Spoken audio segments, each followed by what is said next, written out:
से।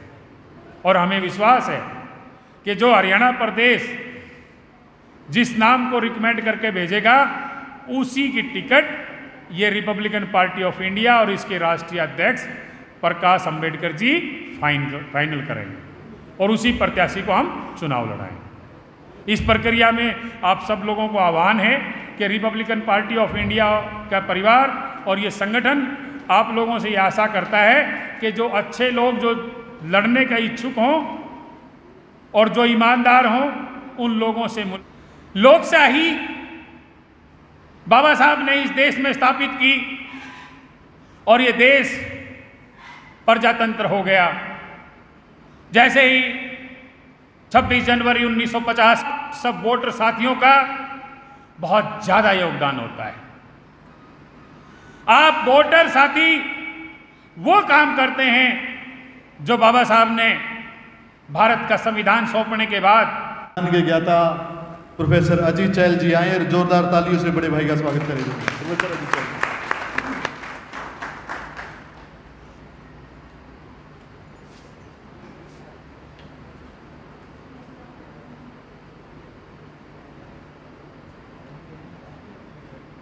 सभी संतों और महापुरुषों की राजनीतिक विरासत को आगे बढ़ाते हुए बाबा साहब ने ठीक 67 साल पहले आज ही के दिन 30 सितंबर 1956 को 26 अलीपुर रोड न्यू दिल्ली में शेड्यूल कास्ट फेडरेशन के पदाधिकारियों की मीटिंग बुला करके शेड्यूल कास्ट फेडरेशन का नाम बदलकर रिपब्लिकन पार्टी ऑफ इंडिया रखा। आज उसी रिपब्लिकन पार्टी ऑफ इंडिया के 68वें स्थापना दिवस पर आप सब लोग यहाँ पार्टी के प्रदेश संगठन की तरफ से जो पार्टी का स्थापना दिवस मनाया गया उसमें आप सब लोग आए। आप सब लोगों का बहुत बहुत धन्यवाद। खासकर यहाँ जो मंच पर मेरे प्रदेश की जो टीम रही वो और आप लोग जो आए और इन सब को पूरी देश और दुनिया को दिखाने के लिए जो हमारे बहुत अच्छे कलाकार साथी, मैं स्पेशल इन लोगों का नाम लूँगा क्योंकि इन लोगों ने इस हरियाणा को मिशन मूवमेंट सिखाया है। सबसे बुजुर्ग इस कड़ी में जो लगभग 90 साल के हैं, आज भी जहाँ ज़रूरत पड़े वहाँ जाते हैं। सुबह 4 बजे उठ के बस में बैठ के चले थे। हमारे जो है ना बलवान धानक जी जो जज्जर से आकर के बस में इसलिए आए कि पार्टी का स्थापना दिवस है। और हमारे दूसरे उनसे थोड़ा सा छोटे लेकिन हमसे काफ़ी बड़े राजा राम सांजरवास वाल्मीकि समाज को हमारे को रिप्रेजेंट करते हैं और ये वो साथी हैं जिनको जब भी हम मौका देते हैं, मेरे इलेक्शन में भी ये लोग वहाँ रहे 1 महीने, कोसली हल्के में जब मैंने इलेक्शन लड़ा तो भी ये वहाँ रहे। इनका भी बहुत बहुत धन्यवाद। और हमारा युवा कलाकार जो उभरता हुआ कलाकार करनाल जिले से अशोक भुक्कल जी, इनका और इनकी टीम जो और जो साथी आ रहे हैं जो आप लोगों का जिन्होंने बहुत अच्छे से मिशन मूवमेंट की बातों को जो सिखाया, उन सब का बहुत बहुत धन्यवाद। और इन सब को आपको और इस देश को और इस दुनिया को दिखाने के लिए जो हमारे बड़े 5 मीडिया चैनल जो दिल्ली से आए हैं, हमारे भाई मिलेंद्र की अगुवाई में और हमारे जो विजय बोध जी की अगुवाई में आए हुए इन सब पत्रकार बंधुओं का, इन चैनल के साथियों का बाबा साहब की इस रिपब्लिकन पार्टी ऑफ इंडिया परिवार की तरफ से बहुत बहुत धन्यवाद। साथियों, हम उस देश में पैदा हुए जिस देश में राजनीति एक आम आदमी के लिए एक सपना थी। क्योंकि आप किसी भी देश में जाइए, वहाँ या तो राजशाही होती है या लोकशाही होती है। लोकशाही बाबा साहब ने इस देश में स्थापित की और ये देश प्रजातंत्र हो गया। जैसे ही 26 जनवरी 1950 को हमारे बाबा साहब डॉक्टर भीमराव अंबेडकर का लिखा हुआ संविधान लागू हुआ तो ये देश प्रजातंत्र हो गया। इस प्रजातंत्र में जब सरकारें बनती हैं तो आप सब वोटर साथियों का बहुत ज्यादा योगदान होता है। आप वोटर साथी वो काम करते हैं जो बाबा साहब ने भारत का संविधान सौंपने के बाद संविधान सभा से निकलते हुए श्री राजगोपालाचार्य जो उस समय कांग्रेस पार्टी के अध्यक्ष थे, उन्होंने बाबा साहब को यकायक पूछ लिया कि डॉक्टर अंबेडकर आज आप बड़े खुश नजर आ रहे हो, क्या बात है? बाबा साहब ने कहा कि हाँ, मैं आज बहुत खुश हूं क्योंकि मैंने इस देश की आम जनता को, मैंने इस देश के आम नागरिक को वो हक और अधिकार दे दिया, वो वोट का अधिकार दे दिया जिसकी वजह से आज ये देश का वोटर इस देश का राजा चुन सकता है। यानी कि हमने रानी के पेट का ऑपरेशन कर दिया। अब राजा रानी के पेट से पैदा नहीं होंगे, राजा मत पेटी से पैदा होंगे, लोगों के वोट से पैदा होंगे। उस बाबा साहब की बनाई हुई इस पार्टी को, जिसको बाबा साहब ने बनाया और जिस पार्टी के आज हमारे राष्ट्रीय अध्यक्ष बाबा साहब, क्योंकि बाबा साहब ने ये प्रजातंत्र पार्टी बनाई, इस देश में केवल अकेली ऐसी प्रजातंत्र पार्टी बाबा साहब की बनाई हुई है जहां लोग अध्यक्ष के रूप में बदलते रहते हैं।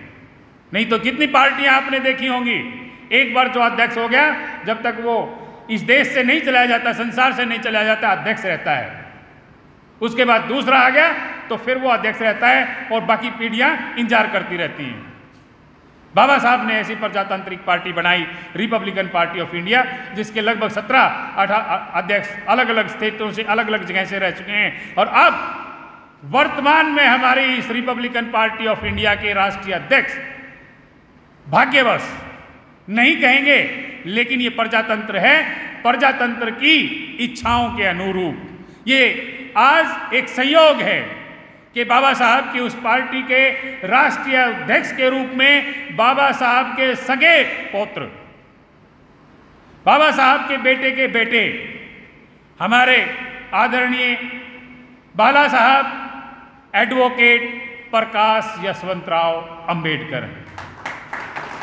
और आज हम ये उम्मीद करेंगे, पूरा देश आदरणीय बाला साहब की तरफ उम्मीद से देख रहा है कि आज बाबा साहब की उस सपनों की पार्टी का राष्ट्रीय अध्यक्ष कोई उनका अपना घर परिवार का, उनका खून जो है वो बना है। और हम सब इस उम्मीद की तरफ से, इस विश्वास की तरफ से इस देश को एक आशा की नई किरण एडवोकेट प्रकाश अंबेडकर के रूप में दिखाई देती है कि बाबा साहब की इस पार्टी को अब वो शिखर तक ले जाएंगे।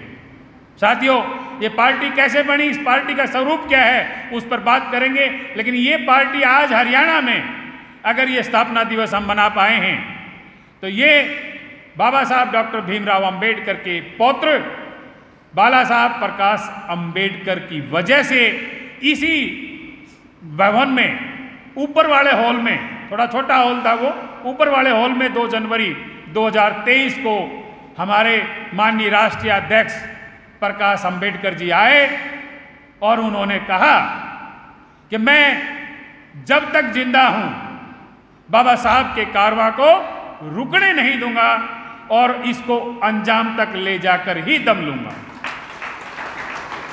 उस दिन वो हरियाणा के साथियों को एक जिम्मेदारी देकर चले गए कि आप जाइए, इस हरियाणा को तैयार कीजिए। और स्पेशली कहा कि आज इस हरियाणा ने इस पार्टी को बहुत कुछ दिया है। मैं बताऊंगा आप लोगों को, इस पार्टी को आपको लगता है हरियाणा में कुछ भी नहीं आपको दिखता होगा, लेकिन इस पार्टी ने हरियाणा की तरफ से 8-8 MLA दिए हैं। 8-8 MLA हमारे हरियाणा ने दिए हैं इस पार्टी को। तो इस पार्टी को इस आशा और उम्मीद के साथ कि आने वाले 2024 के इलेक्शन में, चाहे वो हरियाणा का विधानसभा इलेक्शन हो, महाराष्ट्र का विधानसभा इलेक्शन हो, चाहे इस देश का लोकसभा इलेक्शन हो, भारतीय रिपब्लिकन पार्टी यानी कि रिपब्लिकन पार्टी ऑफ इंडिया का परचम लहराएगा। क्यों मैं कह रहा हूं ये बातें? क्योंकि मैं पहले ही बता चुका हूं कि एक देश जो है ये प्रजातंत्र देश है, और इस प्रजातंत्र देश में इस बहुजन मेजॉरिटी जो है, ज्यादातर जो लोग हैं, उनकी एक इकलौती पार्टी भारतीय रिपब्लिकन पार्टी है, रिपब्लिकन पार्टी ऑफ इंडिया है। क्यों? क्योंकि ये पार्टी वो पार्टी है जो सन 1971 तक आप सब लोगों के सहयोग से राष्ट्रीय पार्टी रही है। राष्ट्रीय पार्टी सन 1971 तक राष्ट्रीय पार्टी ये रही। इस पार्टी ने 5 बड़े राज्यों से, जो इस देश के 5 बड़े राज्य हैं, उन 5 राज्यों से मेंबर पार्लियामेंट दिए हैं। चाहे उसमें महाराष्ट्र है, चाहे उसमें कर्नाटका है, चाहे उसमें आंध्र प्रदेश है, चाहे उसमें मध्य प्रदेश है और उत्तर प्रदेश है। इन 5 बड़े राज्यों से इस पार्टी ने मेंबर पार्लियामेंट दिए हैं। आज तक कोई दूसरी आपको बहुजनों के नाम पे, वंचितों के नाम पे कोई दूसरी पार्टी ऐसी नहीं मिलेगी जिसके 5 बड़े प्रदेशों से मेंबर पार्लियामेंट आए हों। कंपेयर करके देख लेना, इलेक्शन कमीशन का डाटा उठा करके देख लेना। यही वो पार्टी है बाबा साहब की बनाई हुई जिसने इस देश के 12 बड़े बड़े प्रदेशों से MLA दिए हैं इस पार्टी को। 12 बड़े बड़े प्रदेश। नहीं तो आप जितनी पार्टियों की बात करोगे, कहीं 2, 4, 5 प्रदेशों से ज्यादा उनके MLA नहीं आए होंगे। लेकिन इस पार्टी ने हिमाचल से लेकर के पंजाब, हरियाणा, यूपी, राजस्थान, मध्य प्रदेश, बिहार, उत्तर प्रदेश, आंध्र प्रदेश, कर्नाटका और महाराष्ट्र सरीखे इलाकों से मेंबर लेजिस्लेटिव असेंबली चुना करके भेजे हैं, MLA बना करके भेजे हैं। एक पार्टी जिसने 12 बड़े प्रदेशों से इस देश में MLA जिता करके दिए हैं, ये वो पार्टी है जिसने देश के 5 बड़े प्रदेशों से, 5 बड़े सूबों से मेंबर पार्लियामेंट दिए हैं। ये वो पार्टी है जिसको बाबा साहब ने अपने सपने के रूप में अंतिम समय में आप लोगों को दे के गए थे। क्योंकि राजनीति की जब बात करते हो, प्रजातंत्र की बात करते हो, तो लोकशाही की बात करते हो। बहुत से लोगों ने आपने देखा होगा 16वीं विधानसभा का चुनाव 2014 में हुआ, 17वीं विधानसभा का चुनाव 2014 में हुआ। क्या कहा गया है? मेरे देश के युवाओं, है मेरे देश के वोटरों, आओ एक नया भारत बनाते हैं। लेकिन क्या कभी उन वोट के चाहने वालों को, इस ज्यादातर लोगों के वोट को मांगने वालों को कभी ये पता है कि इनको वोट का अधिकार दिलाया किसने था? क्या आपने उन लोगों को वोट दिया है तो क्या उन्होंने आपको वोट का अधिकार दिलाया था? क्या मैं जान सकता हूं? क्योंकि आप सब लोग समझदार हैं कि इस देश में आम आदमी को, हर वयस्क को वोट का अधिकार किसने दिलाया? किसने दिलाया? बाबा साहब डॉक्टर भीमराव अंबेडकर ने। लेकिन दूसरे लोग आगे कहते हैं कि हमें वोट दो। मैं पहले ही कह रहा हूं कि इस देश की राजनीति जो है, इस देश की लोकशाही जो है, इस देश की लोकशाही जो है, वो कहीं और से नहीं चलती, वो आप वोटरों से चलती है। वो यहाँ के मतदाताओं से चलती है, इस देश के मतदाताओं से। इस देश का मतदाता है जो राजा बन सकता है। ये बाबा साहब को आप पढ़िए, 24 सितंबर 1944 को मद्रास में जब बाबा साहब बोल रहे थे तो बाबा साहब ने कहा कि जाओ और अपने घरों की दीवारों पर लिख दो, हमें इस देश का शासक बनना है, ताकि जब सुबह सुबह आप निकलो तो आपको वो लाइन दिखाई दे।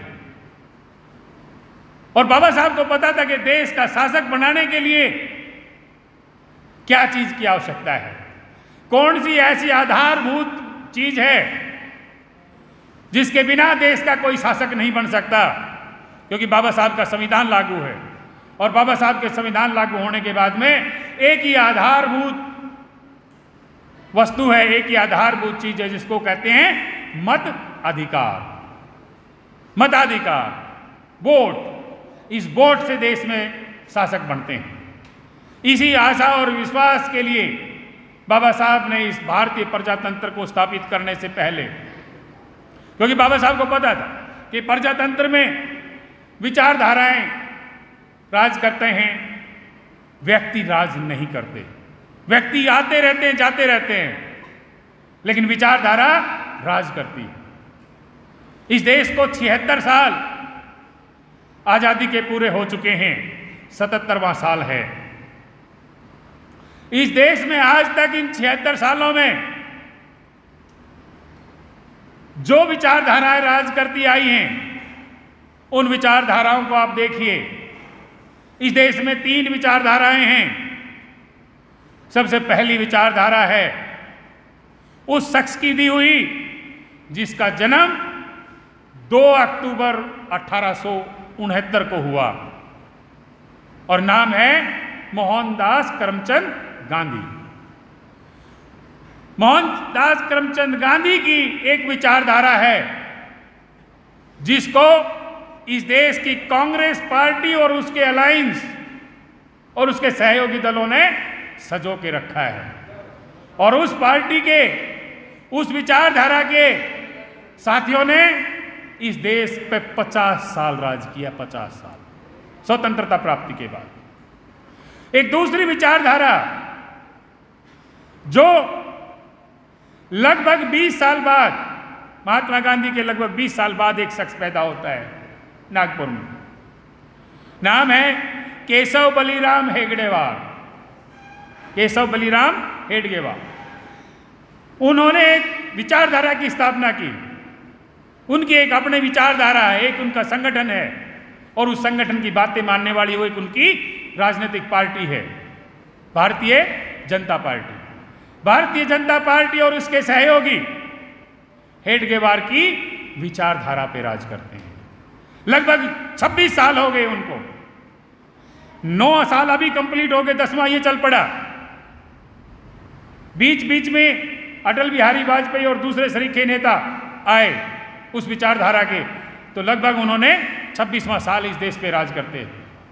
यानी कि इस 76 साल के पूरे आजादी के बाद के प्रकरण में एक पार्टी की विचारधारा, एक व्यक्ति की विचारधारा 50 साल राज करती है, और दूसरे व्यक्ति की विचारधारा 26 साल हो गई। लेकिन ये दोनों विचारधारा एक दूसरे के विरुद्ध नजर आएंगी,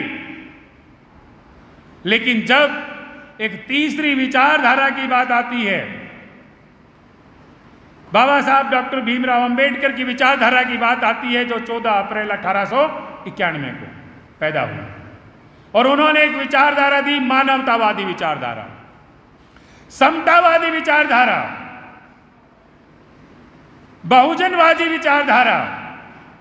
इस मानवतावादी समतावादी विचारधारा ने जब राजनीति के प्रांगण में कदम रखा, तो वो जो दोनों विचारधाराएं एक दूसरे के विरुद्ध होते थे, वो दोनों इकट्ठे हो जाते हैं।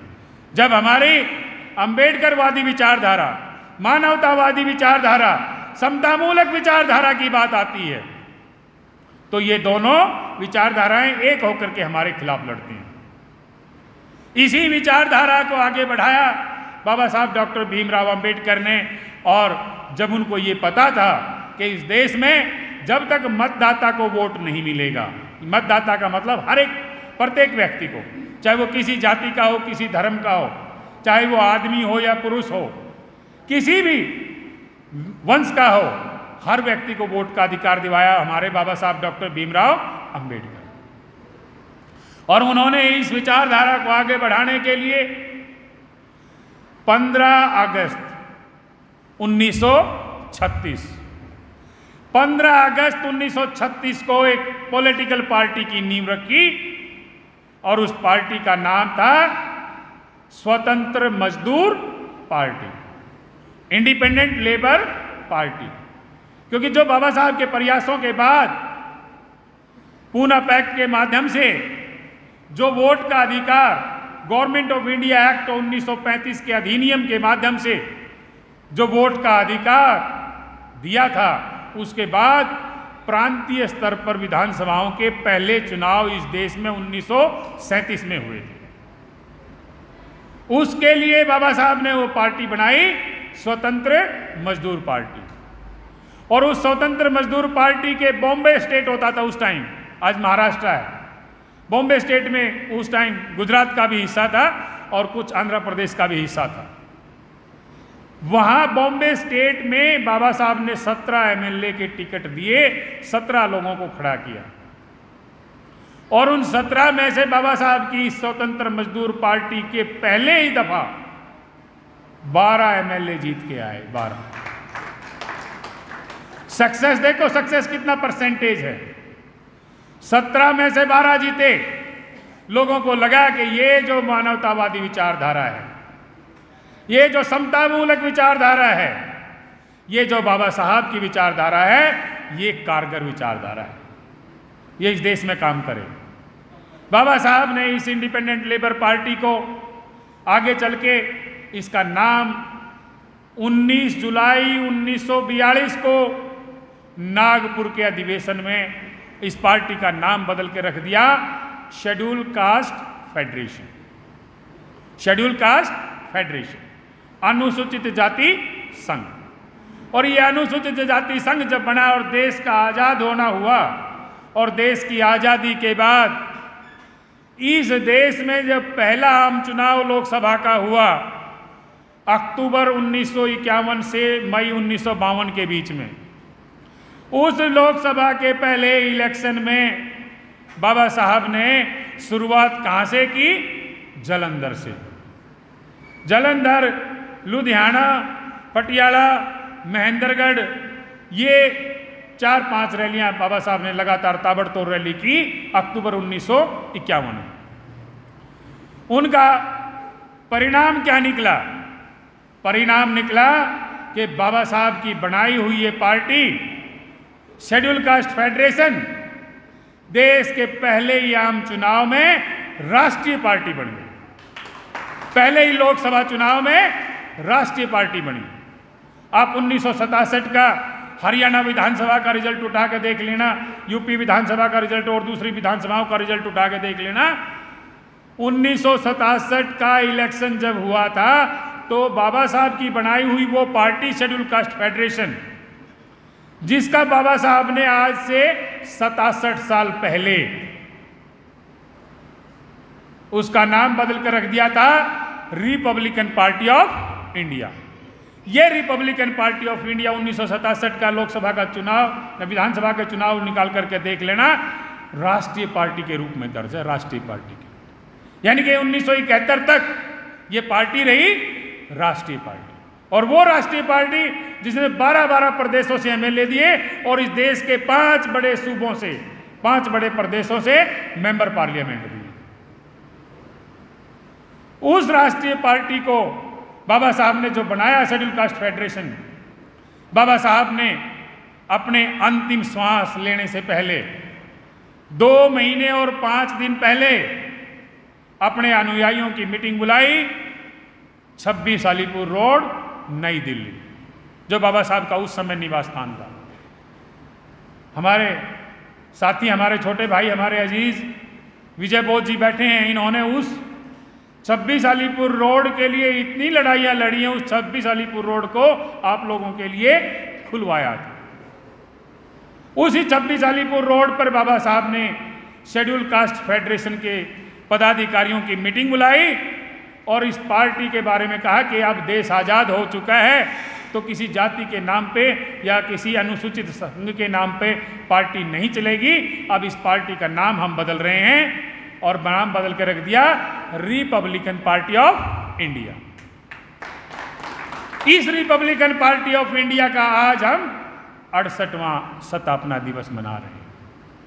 बाबा साहब इस पार्टी की स्थापना के बाद 2 महीने और 5 दिन बाद हमें छोड़कर चले गए और जाने के बाद दूसरा आम चुनाव इस देश की लोकसभा का हो गया और इस देश की जब लोकसभा का दूसरा आम चुनाव हुआ 1957 में,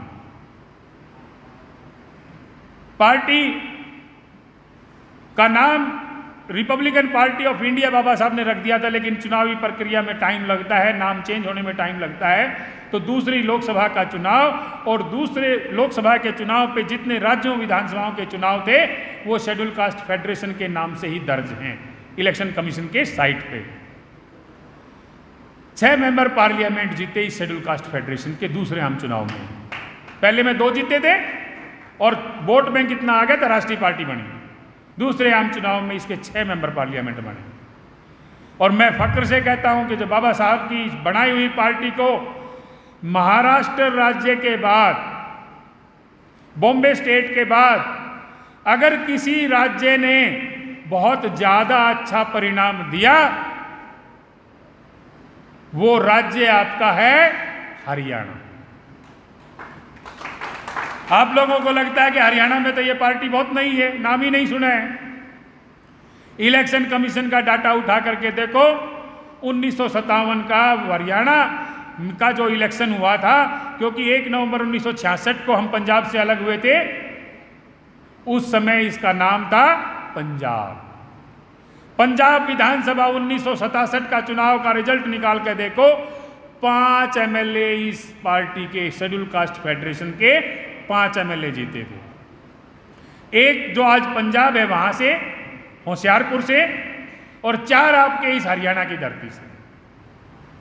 महाराष्ट्र में जब 1957 का चुनाव था उस टाइम 13 एमएलए जीते, 13 1957 की महाराष्ट्र विधानसभा में। उसके बाद अगर पूरे देश में कहीं ज्यादा एमएलए जीते थे तो वो 4 हरियाणा से थे। तो बाबा साहब की इस पार्टी को महाराष्ट्र के बाद सबसे ज्यादा खुशी और सबसे ज्यादा परिणाम दिया इस हरियाणा की धरती में। वो 4 एमएलए कौन कौन थे आपको पता होना चाहिए, क्योंकि हम बात ये करते हैं कि पार्टी राष्ट्रीय पार्टी थी। इस पार्टी ने 5-5 बड़े सूबों से, बड़े प्रदेशों से मेंबर पार्लियामेंट, सांसद जिता के भेजे हैं, लेकिन हरियाणा का क्या? हरियाणा ने इस पार्टी को बहुत कुछ दिया है और पार्टी ने भी बहुत कुछ दिया है हरियाणा को। 2 बार गठबंधन में यहां सरकारें रही हैं पंजाब के टाइम में, रिपब्लिकन पार्टी ऑफ इंडिया के गठबंधन से। थोड़ा सा जाओगे पीछे हिस्ट्री में तो जस्टिस गुरनाम सिंह की मिनिस्ट्री उठा के देखना, प्रताप सिंह कैरों की मिनिस्ट्री उठा के देखना, आरपीआई के गठबंधन से चीफ मिनिस्टर बने थे।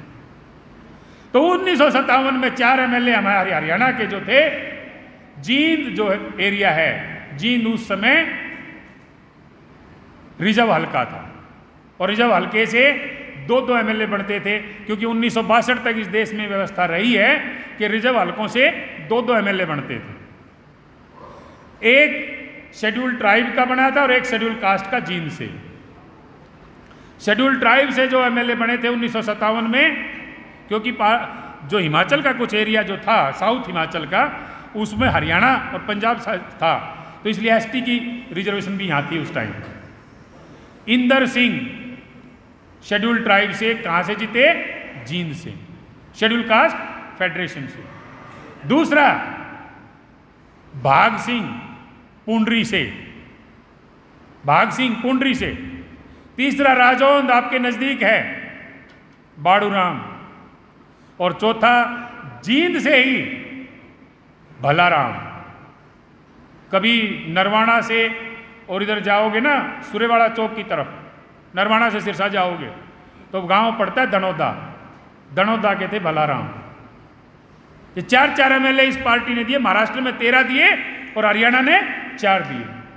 सबसे ज़्यादा खुशी बाबा साहब की इस पार्टी को हरियाणा ने दी, अगर सबसे पहले दी तो। उसके बाद तो उत्तर प्रदेश में भी 10-10 एमएलए आए हैं, बताऊंगा वो लिस्ट। 1957 का इलेक्शन जब हुआ तब उसके बाद बाबा साहब की इस पार्टी के जो पदाधिकारी थे उन्होंने 1 अक्टूबर 1957 को मीटिंग लेकर के इस पार्टी की बॉडी का गठन किया और 3 अक्टूबर 1957 को उसको रजिस्ट्रेशन के लिए फाइनल भेज दिया। यानी कि सही में 3 अक्टूबर 1957 को पार्टी का गठन हुआ। पार्टी की स्थापना कब हुई? 30 सितंबर 1956 को, और गठन जब हुआ बॉडी का वो 3 अक्टूबर 1957। उसके बाद जब ये आम चुनाव इस देश में हुआ तो ये पार्टी आ गई रिपब्लिकन पार्टी के नाम से, जो आज इसका स्वरूप है। 1957 के इलेक्शन के बाद जब हरियाणा और पंजाब अलग अलग हुए 1 नवंबर 1966 को, तो 1 नवंबर 1966 को अलग होने के बाद में पंजाब से पहला विधानसभा का इलेक्शन इस हरियाणा का हुआ 1967 में, 1967 में। 1967 में रिपब्लिकन पार्टी ऑफ इंडिया के हरियाणा से 2 एमएलए बने। 2 एमएलए इसी धरती से। नरवाना आपने सुना होगा हल्का, आज नरवाना हल्का रिजर्व है, लेकिन 1967 में ये जनरल हल्का होता था, सामान्य हल्का होता था। और एक नाम सुना होगा आपने देश की राजनीति में, हरियाणा की राजनीति में, चौधरी शमशेर सिंह सुरजेवाला, सुना है ना? चौधरी शमशेर सिंह सुरजेवाले का राजनीतिक कैरियर, रणदीप सुरजेवाला जो है उनके फादर थे, उनका राजनीतिक कैरियर, उन्होंने पहली बार एमएलए जो बने तो हमारी बाबा साहब की, आपकी इस party Republican party of India से बनी। दूसरा जो एमएलए जीता 1967 में, मुलाना रिजर्व हल्का है आज भी, उस समय भी रिजर्व होता था। मुलाना से राम प्रसाद चौधरी, शायद मुझे पुराने लोग जानते होंगे, मुलाना से राम प्रसाद चौधरी। उसके बाद में पंडित भगवत दयाल शर्मा की जो सरकार थी 1 साल के अंदर अंदर गिर गई थी। 1968 में दोबारा से चुनाव हुए, हरियाणा विधानसभा का दूसरा चुनाव था वो। उस हरियाणा विधानसभा के दूसरे चुनाव में आरपीआई का एक और एमएलए जीता, आपके बिल्कुल नजदीक से। जो पहले राजौन था उसके बाद में इस हल्के का नाम हो गया था जूंडला, और आज इसका नाम है असंध। जूंडला से 1968 में कुडलन गांव है, ये आपके करनाल वाले साथी जानते होंगे, करनाल जिले का गांव है। कुडलन गांव के बनवारी राम, ये रिजर्व हल्का होता था, बनवारी राम एमएलए बने 1968 में रिपब्लिकन पार्टी ऑफ इंडिया की। ये 7 एमएलए हमारे बड़े बुजुर्गों ने इस पार्टी को दिए हैं। 8वां जब एमएलए बना तो उस समय जिस संविधान का आज मैं प्रोफेसर हूं, जिस संविधान को आज मैं पढ़ाता हूं, उस संविधान को पढ़ने के लिए मैंने एलएलबी की पढ़ाई पढ़ी, वो 1998 से 2001 तक। मैं छात्र नेता होते हुए 1998 से 2001 तक इस बाबा साहब की रिपब्लिकन पार्टी ऑफ इंडिया का, क्योंकि उस टाइम हमारे जो आज राष्ट्रीय अध्यक्ष हैं एडवोकेट प्रकाश यशवंत अंबेडकर, उस समय ये थे मेंबर पार्लियामेंट, अकोला से लोकसभा जनरल सीट से जीत के आए थे। उस समय इन्होंने मेरे को जिम्मेदारी दी और मेरे को प्रदेश महासचिव लगाया रिपब्लिकन पार्टी ऑफ इंडिया का। जब हम उस टाइम प्रदेश महासचिव इस रिपब्लिकन पार्टी ऑफ इंडिया के थे और छात्र नेता के तौर पे काम करते थे, तो 5 टिकटें आरपीआई ने दी थी उस टाइम, 5 एमएलए की टिकटें दी थी हरियाणा में। ये 2000 का इलेक्शन है। इलेक्शन कमीशन का रिजल्ट उठा के देखो आप, इलेक्शन कमीशन की वेबसाइट खोल खोल के देखो। उस समय 5 में से एक पलवल जिले की पलवल विधानसभा से Karan Dalal, Republican party of India का एक एमएलए उस टाइम हमने बनाया। यानी कि 7 पहले बुजुर्गों ने बनाए, एक एमएलए के जब बनाए तो उस समय में रिपब्लिकन पार्टी ऑफ इंडिया का प्रदेश महासचिव था, उस टीम ने बनाया। उस 2000 तक जो 8 एमएलए इस प्रदेश ने दिए हैं, राजनीति में कभी मंदा कभी तेज चलता रहता है, हो सकता है दो बड़े स्तर के नेताओं की बात हुई हो और उत्तर भारत में एक दूसरी पार्टी काम कर रही थी कि भाई चलो ठीक है, जब तक ये पार्टी काम कर रही है तो अपन उधर ही काम कर लेते हैं। कुछ साल तक, लगभग 18-20 साल तक ये पार्टी इतने स्तर पर उत्तरी भारत में काम नहीं कर रही थी। अब 2023 में 2 जनवरी 2023 को जब प्रकाश यशवंतराव अंबेडकर आए कुरुक्षेत्र में और कह के चले गए कि तैयारियां करो इस पार्टी का दोबारा से, जब आप लोगों ने आपके इस हरियाणा ने 8-8 MLA दिए हैं तो अब आप लोग कितने दोगे सोच लो। हमने टारगेट रखा हुआ है, हम अपनी पूरी जी जान से मेहनत करेंगे और आप लोगों के सामने हमारे राष्ट्रीय अध्यक्ष को और इस पार्टी के कार्यकर्ताओं को विश्वास दिलाने की बात करते हैं। हम जी तोड़ दिन रात एक मेहनत करेंगे, सारे कार्यकर्ताओं को साथ लेंगे। कम से कम 12 से 18 MLA का टारगेट हमारा रहेगा 2024 में। कम से कम 12 और 18 MLA तक हम जाएंगे। 12 से 18 सीटें वो चिन्हित करके हम अपना पूरी मेहनत से सारे कार्यकर्ताओं को तैयार करेंगे और इस हरियाणा में और इस देश में फिर से बाबा साहब की इस पार्टी का परचम लहराएगा। आपको लगता होगा कि आप इतने साल हो गए, क्योंकि पहले हम सोचते हैं कि जहाँ वोट देते हैं वहाँ तो मुश्किल से एक MLA करके 5 बार में 5 बने हैं, लेकिन ये पार्टी ऐसी है इसमें 1 डिजिट की बजाय 2-2 डिजिट में 2-2 अंकों की वर्णमाला में इस पार्टी ने MLA पहले दिए हैं, 4-4 MLA दिए हैं इस पार्टी ने एक बार में। तो अब अगर हम सारे इकट्ठे होकर के ईमानदारी से बाबा साहब के इस प्रयास को आगे तक ले जाने का संकल्प ले करके अगर आज इस रिपब्लिकन पार्टी ऑफ इंडिया के स्थापना दिवस पर लेकर जाते हैं तो निश्चित ही इस पार्टी के आगे MLA भी जीतेंगे और सरकारें भी बनेंगी, क्योंकि आपने इस पार्टी को पहले राष्ट्रीय पार्टी रखा है। और ये मैं यकीन के साथ कहता हूं कि हरियाणा और इस प्रदेश का चुनाव जब 2024 का आप परिणाम देखेंगे तो निश्चित रूप में एक वाटरमार्क के रूप में आपको रिपब्लिकन पार्टी ऑफ इंडिया इस प्रदेश के राजनीति में दिखेगी, उभरती हुई ये पार्टी आपको दिखेगी। हम ये तो नहीं कहते कि 2024 में सब कुछ हो जाएगा, राज आ जाएगा, लेकिन आपको इस राजनीतिक परिवेश में सबसे ज्यादा तेज और बढ़ती हुई पार्टी के रूप में रिपब्लिकन पार्टी ऑफ इंडिया दिखेगी। और ये हमने करना है, और ऐसी बात नहीं है हम पूरे हरियाणा घूमे हैं, अभी भी जाते हैं। शनिवार इतवार को हम एक हफ्ते में मैं कम से कम 3-3 मीटिंगें लगाता हूँ लगातार, कोई हफ्ता खाली नहीं छोड़ता। शनिवार की 1 मीटिंग और इतवार की 2 मीटिंगें, और हमने करके देखा है। हमारे साथ हमारी प्रदेश की महिला अध्यक्ष डॉक्टर राजबाला बैठे हैं, इनके पति डॉक्टर जगराम जी बैठे हैं। अभी मैंने 7 जून से और 20 जुलाई तक पूरे हरियाणा में मीटिंगें की हैं। 21 जून से 20 जुलाई तक हमारे दोनों सीनियर साथी साथ रहे हैं। एक दिन में 3-3 हलके कवर किए हमने, 3-3 हलके, और पूरे 30 दिन में 90 हलके हरियाणा के कवर किए हैं। और ये 90 हलके जाने के बाद हम आपको विश्वास के साथ कह रहे हैं, आपको विश्वास दिलाते हैं कि जहां भी गए हैं उन लोगों ने बाबा साहब की इस पार्टी को बाहें फैला करके स्वागत किया। उन लोगों ने विश्वास दिलाया है कि जब हमने पहले हमारे बुजुर्गों ने इस पार्टी को राष्ट्रीय पार्टी बनाया तो आने वाले टाइम में हम फिर से इसको राष्ट्रीय पार्टी बनाएंगे, और होगी ये चीज, ऐसा नहीं, क्योंकि वोटर कौन है?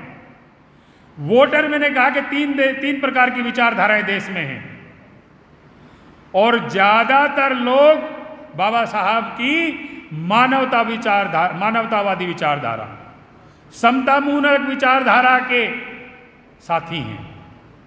जो लोग मानवतावाद की विचारधारा पर चलना चाहेंगे, जो समतामूलक समाज बनाना चाहेंगे, जो बाबा साहब डॉक्टर भीमराव अंबेडकर के विचारों को और उनके संविधान को मानना चाहेंगे, वो इस पार्टी को निश्चित रूप से वोट देंगे, निश्चित रूप से वोट देंगे।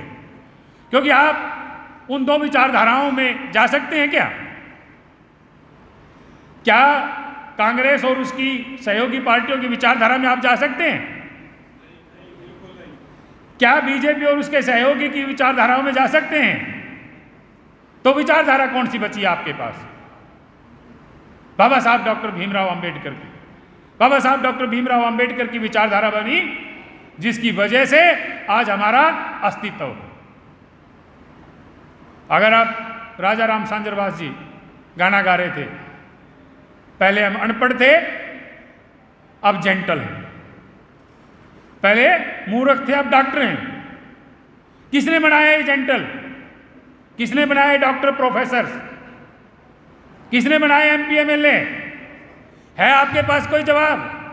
और जवाब जब आता है तो एक ही शब्द का जवाब आता है, बाबा साहब डॉक्टर अंबेडकर।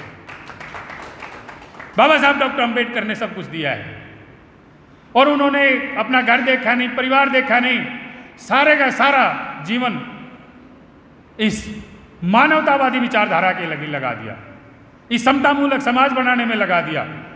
और इस मानवतावादी विचारधारा और समतामूलक विचारधारा में सभी जातियों के लोग हैं, सभी धर्मों के लोग हैं, चाहे वो स्त्री है या पुरुष है, सब हैं। ब्राह्मण परिवार से भी वोटर बाबा साहब के इस पार्टी के हैं, दूसरे परिवारों से भी वोटर बाबा साहब के इस पार्टी के हैं। ये party Republican party of India है, जिसमें सभी लोगों को साथ समाहित करने की ताकत है। आपने बाबा साहब का सीरियल देखा होगा ना, एक महानायक आता है। 2 दिन पहले जब सीरियल चल रहा था, मैं देख रहा था बैठा, तो बाबा साहब के बड़े भाई बालाराव कहते हैं कि जिस दिन हमारे अंदर ताकत आ जाएगी, जिस दिन हम राज में आ जाएंगे, हम इनसे ऊंचे हो जाएंगे और फिर इनको नीचा करेंगे। बाबा साहब डॉक्टर अंबेडकर पता क्या कहते हैं उस टाइम? बाला भैया ऐसा नहीं, हमने इनको नीचा नहीं करना, हमने इनको ऊपर, अपने इनको इनसे ऊपर नहीं ले जाना, हमने इनके बराबर आना है, हमने समतामूलक समाज बनाना है। और हम बराबर आकर के समतामूलक समाज बनाएंगे। जब हमारा राज होगा तो ना कोई छोटा होगा ना कोई बड़ा होगा। हम उस बाबा साहब की विचारधारा के सिपाही हैं, हम उस बाबा साहब की विचारधारा को बढ़ाने वाले साथी हैं। हम इस देश में रिपब्लिकन पार्टी ऑफ इंडिया के माध्यम से वास्तव में समतामूलक समाज बनाएंगे। कोई ऊंचाई नीचाई नहीं रहेगी। किसी भी पार्टी का, किसी भी विचारधारा का अगर कोई साथी, किसी भी जाति का, किसी भी धर्म का कोई साथी अगर बाबा साहब की विचारधारा को मानता है तो उसके लिए रिपब्लिकन पार्टी ऑफ इंडिया के दरवाजे खुले हैं। उसके लिए बाबा साहब डॉक्टर भीमराव अंबेडकर के पोते राष्ट्रीय अध्यक्ष, फ्रेंडशिप डे गया, अभी फ्रेंडशिप डे गया था अगस्त में, ट्वीट करके प्रकाश अंबेडकर जी ने कहा, उस टाइम वो पूना में थे, उस दिन ट्विटर हैंडलर खोलो उनका, कहा कि मेरे उनका दरवाज़ा खुला हुआ था पूना के घर का, कहते कि मेरा दरवाज़ा स्वच्छ हवा के लिए खुला है और साफ सुथरे लोगों के लिए खुला है, कोई भी आओ और मेरे इस मूवमेंट में मेरा साथ दो। इतनी बड़ी बात एक नेता कहते हैं, राष्ट्रीय स्तर का नेता कहता है कि सब आइए, जो भी बाबा साहब की विचारधारा को मानना चाहता है, जो भी इस देश में समतामूलक समाज बनाना चाहता है, जो भी इस देश में सबको समान रूप से देखना चाहता है और इस देश में सत्ता स्थापित करना चाहता है समतामूलक, वो आए और इस रिपब्लिकन पार्टी ऑफ इंडिया का हिस्सा बने। और इस रिपब्लिकन पार्टी ऑफ इंडिया का हिस्सा बनकर के एमपी और एमएलए भी बने। क्यों? क्योंकि ये रिपब्लिकन पार्टी ऑफ इंडिया का नाम बाबा साहब ने कब रखा? जब भारत का संविधान लागू हो चुका था। उसके बाद बाबा साहब ने भारत के संविधान के माध्यम से, जब भारत का संविधान बन रहा था तो 16 जून 1949 को 16 जून 1949 को बाबा साहब ने अनुच्छेद 326 को पास करके इस देश में प्रत्येक वयस्क को वोट का अधिकार दे दिया। और वो 326 जो अनुच्छेद है, उसी के कारण हम सब वोट का अधिकार रखते हैं। बाबा साहब ने इस भारत के संविधान में अकेला वोट देने के लिए अधिकार नहीं दिया है। बाबा साहब ने इस देश में वोट देने का अधिकार दिया है तो वोट लेने का भी अधिकार दिया है। बहुत सुंदर 2 अनुच्छेद बाबा साहब ने लिखे। अनुच्छेद नंबर 84 भारत के संविधान का, जिसमें बाबा साहब ने स्पष्ट तौर पर लिखा हुआ है कि कोई भी व्यक्ति जो इस देश का नागरिक है, जिसकी उम्र 25 साल पूरी हो चुकी है और जिसका मतदाता सूची में नाम दर्ज है, वो इस देश की सबसे बड़ी पंचायत, संसद का आम सदन, लोगों का सदन, लोकसभा का मेंबर बन सकता है, यानी कि एमपी बन सकता है। एक और दूसरा अनुच्छेद बाबा साहब का बहुत अच्छा सुंदर अनुच्छेद, अनुच्छेद नंबर 173 संविधान का कहता है कि वो व्यक्ति जो इस देश का नागरिक है, जिसकी उम्र 25 साल पूरी हो चुकी है और इस देश में वोटर लिस्ट, मतदाता लिस्ट में नाम दर्ज है, वो इस देश की किसी भी विधानसभा का, आज इस देश में आपको पता है 28 राज्य हैं, 8 केंद्र शासित प्रदेश हैं, सभी 28 राज्यों की विधानसभाएं हैं और 3 केंद्र शासित प्रदेशों की भी विधानसभाएं हैं, जम्मू कश्मीर, दिल्ली और पांडिचेरी। तो ये 31 विधानसभाएं हैं। बाबा साहब का लिखा हुआ अनुच्छेद 173 कहता है कि इन 31 विधानसभाओं में कहीं से भी आप विधायक बन सकते हैं। बाबा साहब ने ताकत दी है, बाबा साहब ने हक दिया है, वोट देने का नहीं, वोट लेने का भी हक दिया है। जब बाबा साहब को पता था, लेकिन ये वोट देने का अधिकार दे दिया तो वोट तो ले लेंगे इनका, लेकिन आम आदमी को, एक गरीब आदमी को वोट देगा कौन? जब तक उसको कोई पार्टी टिकट नहीं देगी तो कौन वोट देगा उसको? और जिन 2 विचारधाराओं की बात हमने की है, वो विचारधाराओं की पार्टियों ने एक गरीब आदमी को कभी टिकट नहीं दी। वो उनके अपने चेले चमचे जो हैं, जो उनकी मुखबिरी करते हैं, जो उनकी एक तरफ से कहिए मानसिक गुलामी करते हैं, केवल उन्हीं को टिकटें देते हैं। बाबा साहब की इस पार्टी ने एक आम आदमी को टिकट देने का प्लान बनाया और ये टिकट देने का प्लान जो है बाबा साहब ने लिख के दिया था। कहाँ लिख के दिया है?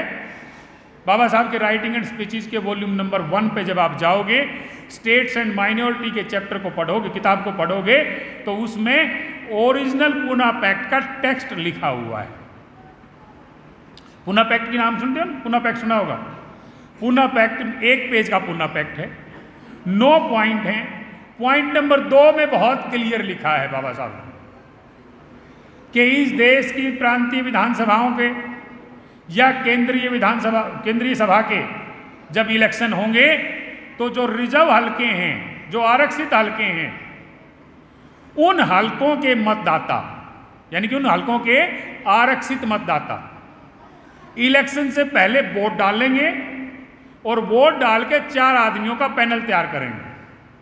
जो टॉप 4 आदमी होंगे, जो सबसे ज्यादा वोट लेने वाले 4 व्यक्ति होंगे, उनको ओपन किया जाएगा। कोई भी पार्टी टिकट दे तो उन 4 में से दे।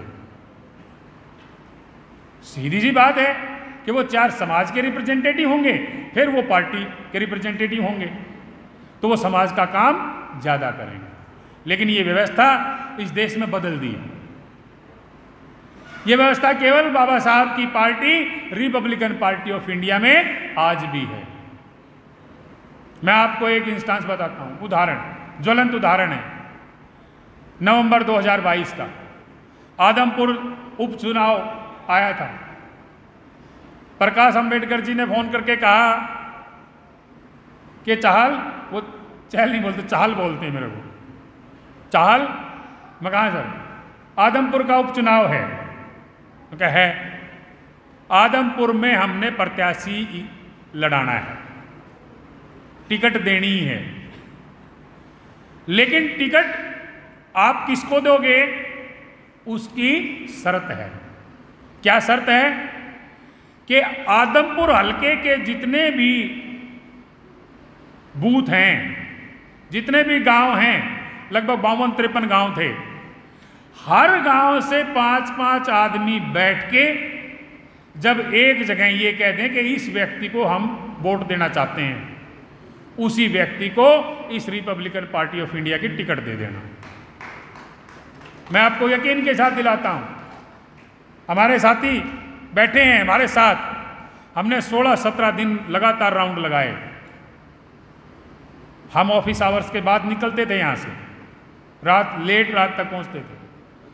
हमारे से मुश्किल से 22-23 गांव कवर हुए थे, लेकिन उन 22-23 गांवों में भी हमें कोई इस तरीके का साथी नहीं मिल पाया जिसको हम उम्मीदवार बना सकें।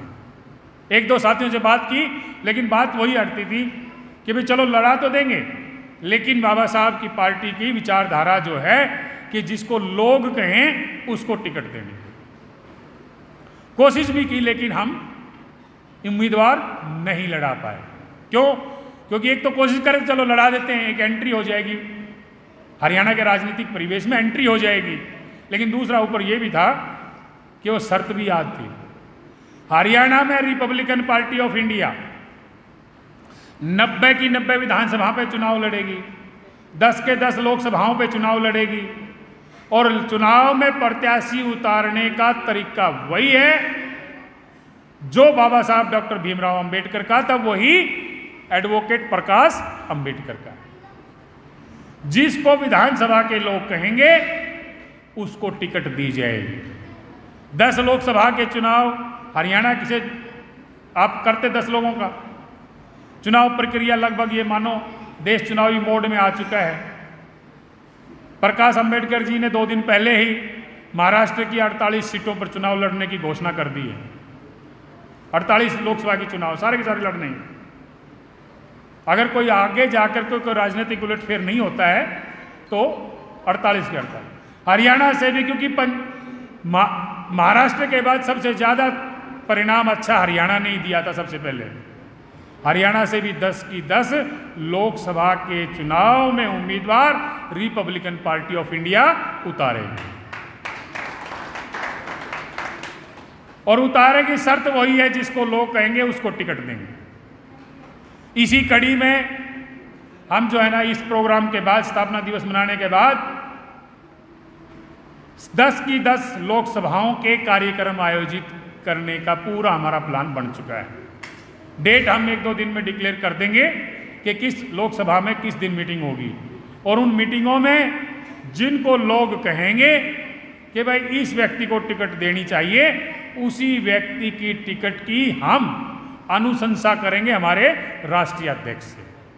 और हमें विश्वास है कि जो हरियाणा प्रदेश जिस नाम को रिकमेंड करके भेजेगा, उसी की टिकट ये रिपब्लिकन पार्टी ऑफ इंडिया और इसके राष्ट्रीय अध्यक्ष प्रकाश अंबेडकर जी फाइनल करेंगे, और उसी प्रत्याशी को हम चुनाव लड़ाएंगे। इस प्रक्रिया में आप सब लोगों को आह्वान है कि रिपब्लिकन पार्टी ऑफ इंडिया का परिवार और ये संगठन आप लोगों से ये आशा करता है कि जो अच्छे लोग जो लड़ने का इच्छुक हों और जो ईमानदार हों, उन लोगों से मुलाकात, इन 10 लोकसभाओं के जो कार्यक्रम होंगे उनसे हमारी मुलाकात कराने की आप कोशिश करें, और पार्टी उनको टिकट देगी, और फिर वो प्रत्याशी हमारे रिपब्लिकन पार्टी ऑफ इंडिया के चुनाव लड़ेंगे।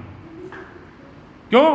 क्योंकि बाबा साहब ने एक चीज़ बहुत अच्छी लिखी है इस देश के संविधान में, अनुच्छेद नंबर 41 जो है उसमें 3 बातें लिखी हैं। प्रत्येक व्यक्ति को शिक्षा, प्रत्येक व्यक्ति को रोजगार, और प्रत्येक व्यक्ति को सहायता। आज तक सरकारें 76 साल से चल रही हैं, ये किसी ने वादा पूरा नहीं किया है।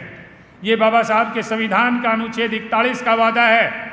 मैं पूरी दृढ़ता के साथ, पूरे आत्मविश्वास के साथ कह सकता हूं कि इस अनुच्छेद 41 को पूर्ण रूप से लागू करने का काम भारतीय रिपब्लिकन पार्टी या रिपब्लिकन पार्टी ऑफ इंडिया करेगी।